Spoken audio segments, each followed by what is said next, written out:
আমি রান্না করেছি বেগুন দিয়ে ইলিশ মাছের ঝোল, আর এই তরকারিটা আমার খুবই প্রিয় একটি খাবার। তো কিভাবে রান্না করেছি সেটাই আপনাদের সাথে শেয়ার করছি। হ্যালো ভিউয়ার্স, আসসালামু আলাইকুম। সবাই কেমন আছেন? আশা করি ভালো আছেন। আমি এখানে একটি তরকারি পাতিল বসিয়ে দিয়েছি।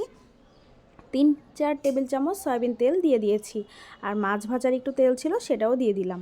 তারপর এখানে মাঝারি সাইজের 2টা পেঁয়াজ কুচি দিয়েছি, 5-6টা কাঁচামরিচ ফালি দিয়েছি। পেঁয়াজটা হালকা বাদামি করে ভেজে দিয়ে দিচ্ছি স্বাদ মতো লবণ। তারপর এখানে আমি দিয়ে দিচ্ছি 1 টেবিল চামচ রসুন বাটা, 1 টেবিল চামচ জিরা বাটা। তারপরে এখানে আমি দিয়ে দিচ্ছি হলুদের গুঁড়া 1/2 টেবিল চামচ,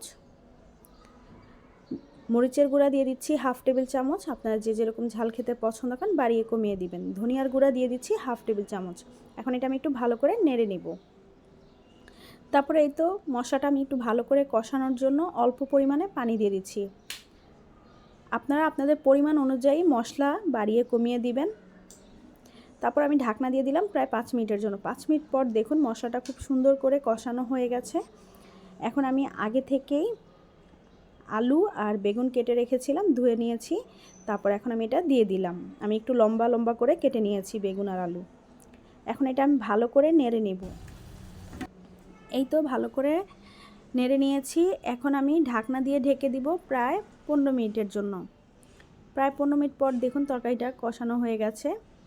আমি আরেকটু ভালো করে কষানোর জন্য এখানে আমি অল্প পরিমাণে পানি দিয়ে দিব, এতে করে মশলার কোনো কাঁচা গন্ধ থাকবে না। এখন ঢাকনা দিয়ে দিলাম প্রায় 10 মিনিটের জন্য। 10 মিনিট পর দেখুন তরকারিটা খুব সুন্দর কষানো হয়ে গেছে। এখন আমি আগে থেকে ইলিশ মাছ হলুদ লবণ দিয়ে ভেজে রেখেছি হালকা করে, এখন দিয়ে দিলাম তরকারির মধ্যে।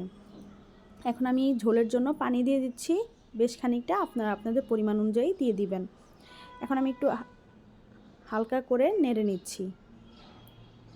তারপরে আমি এটা ঢাকনা দিয়ে ঢেকে দিব প্রায় 15 মিনিটের জন্য। আরও প্রায় 15 মিনিট পর দেখুন সুন্দর করে তরকারিটা হয়ে গেছে। এখন এটার টেস্টটা বাড়ানোর জন্য আমি এখানে বেশ খানিকটা ধনিয়া পাতা দিয়ে দিচ্ছি। এই তো ধনিয়া পাতাগুলো দিয়ে দিলাম। ধনিয়া পাতা দিয়ে আমি আর 5 মিনিট এটা রান্না করব। তো এই তো তৈরি হয়ে গেল খুবই মজাদার বেগুন দিয়ে ইলিশ মাছের ঝোল। আপনারা এটা অবশ্যই বাসায় ট্রাই করবেন, আর কেমন হয়েছে আমাকে অবশ্যই কমেন্টে জানাবেন।